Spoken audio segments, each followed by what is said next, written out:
Ce Barça-là est vraiment spécial. Je pense qu'on a quand même quelque chose en plus parce que t'as l'impression qu'on est jamais... tu peux jamais vraiment nous enterrer. C'est ça qui est fou. Tu te dis, ah, c'est bon, il y a 2-0, ils ont déjà garé le bus depuis un bon bout de temps, et tu vois pas comment, tu sais, moi je me suis dit, je vois pas comment on peut gagner ce match-là, c'est impossible.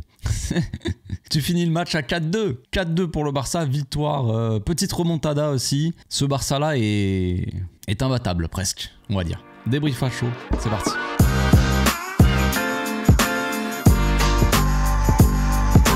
Au passage, n'hésite pas à nous rejoindre si c'est pas encore fait et à partager la chaîne autour de toi, ça fera plaisir à tonton. 4-2, qui l'aurait cru? Je ne sais pas, franchement, c'est... je ne sais pas. Je sais pas ce qui s'est passé, je sais pas s'il y a eu une force surnaturelle qui était là, avec nous. Peut-être le karma, j'en sais rien, mais c'est vrai que quand on se prend le deuxième but, après une main très claire de Rodrigo de Paul sur une passe de Pedri, main, on peut pas plus avoir main que ça. Contre-attaque, but de l'Atlético. L'arbitre, non, c'est bon, y a pas de problème. Bah les gars, soyez un peu plus discrets quand même, parce que on a bien compris ce que vous cherchiez à faire, mais quand même. Soyez plus discrets, le match passe à la télé. Tout le monde regarde le match, tout le monde voit les images, les gars. Ils ont oublié, ils se croient encore dans les années, je ne sais quelle année, quand t'avais un match sur deux qui passait à la télé, ou que la télé n'existait même pas, et là tu pouvais un petit peu, tu sais. Ah, j'imagine même pas s'il y a dû se passer dans ces années-là. Tellement que là tu vois des dingueries. Alors qu'il y a la VAR, il y a les caméras, il y a 1 milliard de téléspectateurs, de caméras, de portables, internet.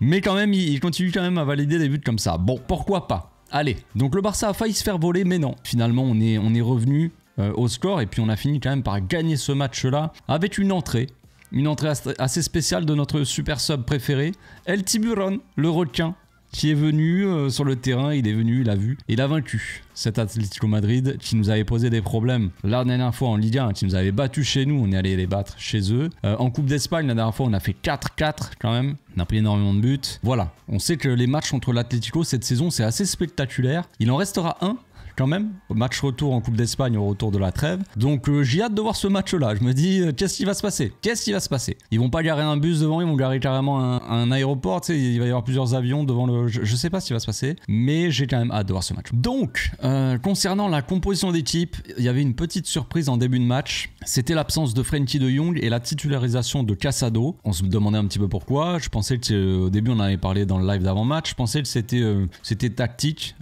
pour avoir un mec comme Casado pour que dans le contre-pressing tout ça il puisse mettre de l'agressivité et empêcher justement ces transitions de bus vers l'attaque d'un coup pour l'Atlético. Et puis ça a l'air d'être plus une raison un peu médicale de Jong qui avait la croix rouge, non, qui avait la gastro, disons, mal à l'estomac et donc qui n'a pas pu jouer ce match. Donc Casado titulaire, sinon le reste c'était du classique, hein, la défense type, Cubarsí, Nilo Martinez dans l'axe, une attaque Lamine Yamal, Lewandowski et Rafinha, un milieu de terrain Olmo, Pedri et donc Casado. Avec les latéraux, Koundé, bon bref, Baldé, vous avez compris. Donc une équipe plus ou moins type quand même. Et on s'attendait à un match, je savais pas en fait. Personnellement, je sais pas à quoi vous vous attendiez, mais moi, je m'attendais à un match assez, un scénario spécial encore une fois, je ne savais pas. On m'a demandé dans l'avant-match, hein, dans le live, on m'a dit tu t'attends à quoi, ton pronostic, tout ça. J'ai dit ça va être difficile de pronostiquer ce match parce que contre l'Atlético, je sais pas vraiment à quoi m'attendre. On sait que c'est des matchs compliqués, on sait que on a toujours du mal contre eux parce que c'est une équipe qui pose un gigabus, qui joue de manière très dégueulasse, hein. Franchement, je vais essayer de rester assez poli dans la vidéo parce que ça ne servira à rien d'être grossier, mais quand même, faut y aller. Pour être supporter de cette équipe-là, même peut-être y jouer, il faut quand même vouloir, je sais pas ce qu'il faut, mais oh les gars, ah, c'est un truc de ouf. Franchement, imaginez, vous regardez tous les week-ends des matchs de l'Atlético Madrid. Waouh, waouh. Vous aimez pas le football, vous n'aimez pas le football. Et ces joueurs-là sont très désagréables en plus de ça. Le Reinildo là, ouh là là, Reinildo, le Giuliano là, fils de Simeone. Ah oui, c'est vraiment le fils de son père. Mais tous ces mecs-là, ils sont très désagréables sur un terrain de foot. Ils sont infects. Ils passent leur temps à être agressifs, à faire des fautes. Dès que tu les touches, ça vient pleurer. Oh les gars, concentrez-vous sur le terrain, sur le football, parce que franchement, ça, c'est fatigant les matchs comme ça. Donc c'était déjà désagréable à voir, tout ça. En plus de ça, on avait un Barça quand même qui a démarré le match un petit peu tranquillement, disons. Alors, on a été assez dominateur assez rapidement dans le match. Un Barça très dominateur, qui avait la conservation du ballon, qui s'est installé dans le camp adverse. Mais c'était le plan de toute façon de l'Atlético. Poser un bus et jouer les contre-attaques. C'est pas très compliqué. marquer hein, et utiliser la folie de certains joueurs, ou la créativité, la qualité technique d'un Grisou, d'un peut-être un Barrios aussi au milieu, qui est plutôt assez bon aussi, qui a une qualité technique assez intéressante, et la folie un petit peu, l'intensité pour jouer le contre-attaque d'Alvarez, Julian Alvarez, qui a encore une fois été très bon face à nous. Et c'est ça un peu la différence entre l'attaquant de l'Atlético et notre attaquant à nous. C'est, même si Lewandowski a marqué hein, un beau but en plus de ça, magnifique, merci Robert. C'était ça en fait. Ce que Robert a mis comme but là, ben il faut pas attendre la fin du match pour, tu vois, il faut essayer. T'as l'impression qu'il s'est mis à essayer des trucs comme ça quand il s'est dit bon ben vas-y, le match il est fini, on perd 2-0, tu vois, on va essayer, on va tenter des actions un peu folles comme ça maintenant. Et non, frérot, il faut que tu le fasses dès le début du match. Sois un petit peu perso, tente des tirs, des trucs comme ça. Fais-toi plaisir, frérot, t'es attaquant, t'es numéro 9 du Barça. Quand même, le premier but, les amis, action, Pedri donne un caviar à Lewandowski qui fait un contrôle correct, il se retourne, il s'emmène le ballon. Là, la poussée de balle, elle est phénoménale. Il se l'envoie à 5 mètres de lui et il est obligé d'envoyer une frappe dégueulasse. Qu'est-ce qui se passe après? On prend but. Donc voilà la grosse différence entre notre numéro 9 qui a besoin de beaucoup d'action, a besoin de beaucoup d'aide pour marquer un but, et la différence entre Julian Alvarez, où tu as l'impression que ce gars, il se crée le but à lui tout seul. Il a besoin de personne. Tu as l'impression qu'il traverse tout le terrain, il a tellement d'énergie. Il met tellement d'intensité dans son jeu qu'il peut vraiment se débrouiller et faire quelque chose d'intéressant à lui tout seul. Et ça c'est très intéressant. Évidemment, bon après c'est pas nouveau, on le savait déjà, mais voilà, c'est un constat. Donc l'Atlético qui fait son jeu, quoi, hein, qui évidemment joue sur les contre-attaques. Un Barça qui a du mal à défendre aussi de cette manière, qui doit défendre en reculant. Voilà, c'est compliqué de défendre en reculant, enfin en retournant à fond vers tes buts, en courant, tout ça, les contre-attaques, c'est jamais évident. Et puis un Atlético Madrid encore une fois qui a attaqué là où le Barça avait un peu de mal, c'est-à-dire en passant un peu par les couloirs, pas forcément passer par l'axe, mais écarter le jeu dans un couloir, changer d'aile de l'autre côté, revenir dans l'axe. Il passe côté gauche, il centre côté droit et il revient dans l'axe et ça fait but. Et le Barça a beaucoup de mal à défendre comme ça. Je sais pas si on peut dire que c'est très mal défendu de la part du Barça, parce que c'est quand même assez difficile de défendre, mais en tout cas ça nous a fait très mal. Inigo d'ailleurs qui est sur les deux buts au final du Barça, alors on reverra ça dans l'analyse de demain, mais je suis pas sûr qu'il soit très bien placé. Il est peut-être un petit peu, il couvrait un peu le hors-jeu. Sur le deuxième but, il est peut-être pas seul, il y a peut-être aussi Baldé, mais en tout cas Inigo, à chaque fois il est dans les mauvais coups, disons. Sur les deux buts de l'Atlético, on peut le dire que c'est un petit peu de sa faute, même si je trouve pas qu'il a fait spécialement un mauvais match en soi. Mais pour le coup, il a été décisif dans le mauvais sens du terme, parce que il a couvert sur les deux buts à chaque fois. Et voilà, il s'est quand même rattrapé, parce que sur l'action du but de Lewandowski, le premier but, il relance un peu le match. C'est une montée d'Inigo qui a décidé de mettre un peu de spontanéité. Et je pense que c'est un peu ça aussi qui a fait la différence. Et c'est ça totalement qui te permet de battre justement cet Atlético Madrid. C'est un peu de folie, un peu de spontanéité, où tu tentes des choses en fait. Il faut oser des choses. Contre l'Atlético, c'est très compliqué de jouer. Le Barça a du mal, et surtout un Barça qui n'a pas trop d'imagination, qui va jouer un peu trop basiquement. On va essayer de trouver des solutions, de se jouer en passe, de faire bouger le bloc. Et ouais, mais faire bouger un bus, c'est compliqué. Donc en fait, t'as l'impression que le Barça tournait un petit peu autour et forçait un peu les choses, mais en faisant des trucs qui n'étaient pas forcément efficaces. Et voilà, il a suffi d'une étincelle. J'ai envie de dire, Inigo Martinez qui monte, il fait une belle passe pour Robert qui tente un truc, tu vois, un peu, tu t'y attends pas au final. Parce que Robert d'habitude c'est contrôle, il va essayer de protéger la balle, soit de chercher la faute peut-être, ou d'essayer de remiser. Là non, il contrôle, il fait un tir, un peu le tacle glissé ou je sais pas quoi. Voilà.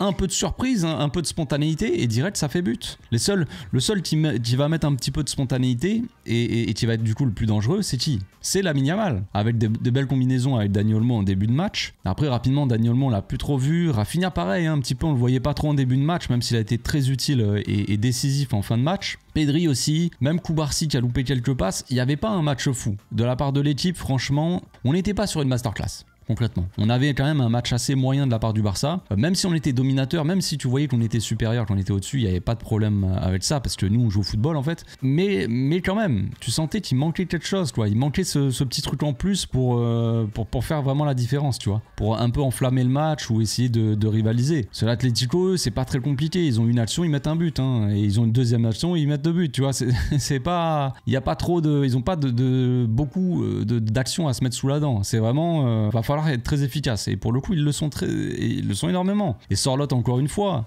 ce bon vieux Sorloth, il rentre et il nous met un but encore. Bon, le but n'aurait jamais dû être validé parce qu'évidemment, il y avait main avant. Il n'y avait pas la VAR peut-être. On l'a pas en Liga. Ils l'ont enlevé. Je sais pas, les gars. Dites-moi un petit peu. Hein.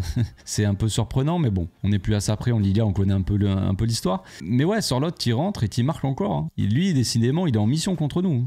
C'est une dinguerie. Hein. Mais comme je l'ai dit, notre héros, le super-héros de l'équipe, El Tiburon, il a le pouvoir de se transformer en requin et d'attaquer. Et il le fait bien. Il le fait très bien. Son petit appel là pour le centre de Raphinha, le centre, il est parfait. On dirait presque un tir, tellement le centre, il part fort. Hein. Part fort et il est très précis sur la tête de Ferran qui a plu. Il a juste à la dévier, Ferran, parce que le centre est tellement fort que limite, tu vois, ça donne déjà de la puissance à sa tête, tu vois. Il a juste à faire une petite déviation. Donc très bien joué, l'appel de Ferran dans la bonne zone.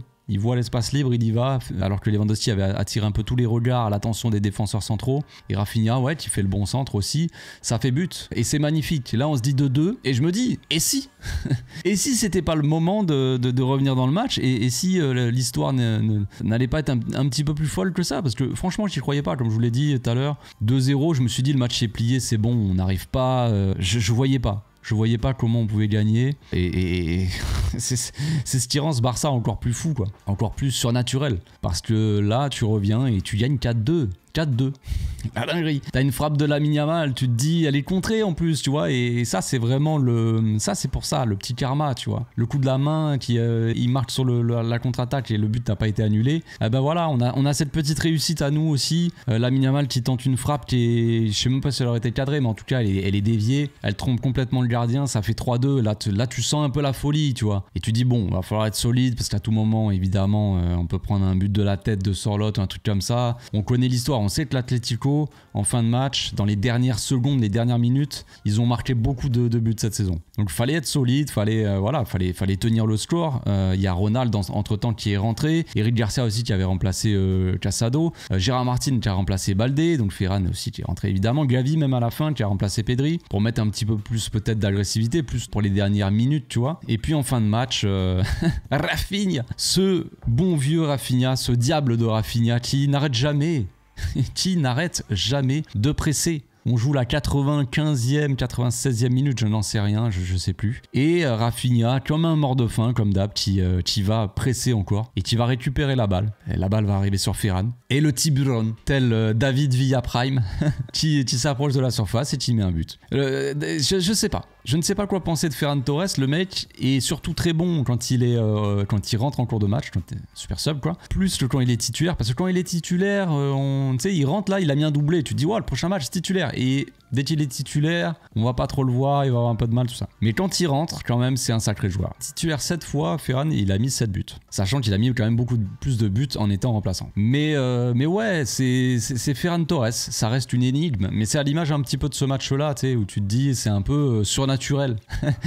C'est un peu ça, Ferran Torres. Voilà, il est un peu surnaturel, ce gars. Tu te dis, tu l'enterres et puis après, tu le fais rentrer dans un match complètement fermé comme ça, où tu te dis, bon, bah, vas-y, on va tenter, tu vois. Il met un doublé. On gagne le match. C'est magnifique.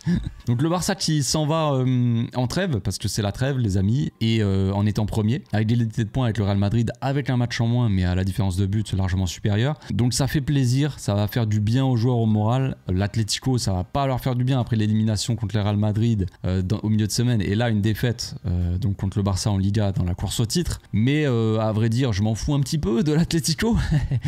Mais en tout cas, le Barça, ça va leur faire du bien au moral. On part l'esprit tranquille, on va dire, en trêve quoi, tout simplement. On reviendra et on verra ça. Il va y avoir des matchs importants, des matchs derby catalans, des matchs contre Girone, Atlético Madrid aussi, on va rejouer contre eux en Coupe d'Espagne. Il y a la Ligue des Champions qui va arriver très tôt aussi avec le Borussia Dortmund. Il va y avoir des matchs encore une fois qui vont s'enchaîner. On espère que ça va bien se passer pendant la trêve, qu'il n'y aura pas de problème avec nos joueurs, toucher du bois, voilà. Mais pour le moment, on est bien, et puis voilà. J'espère que vous avez passé une bonne soirée. Moi, ça m'a fait plaisir, ce petit match. Franchement, ça m'a régalé. Parce que, ça fait du bien. Franchement, ça fait du bien de finir comme ça. Parce qu'au début, j'avais les nerfs. Je me suis dit, oh le débrief. Il va pas être joué le débrief. Je voyais déjà le débrief. L'analyse de demain, le truc, je me suis dit, oulala, ça va être vite vu cette histoire. Et finalement, on gagne.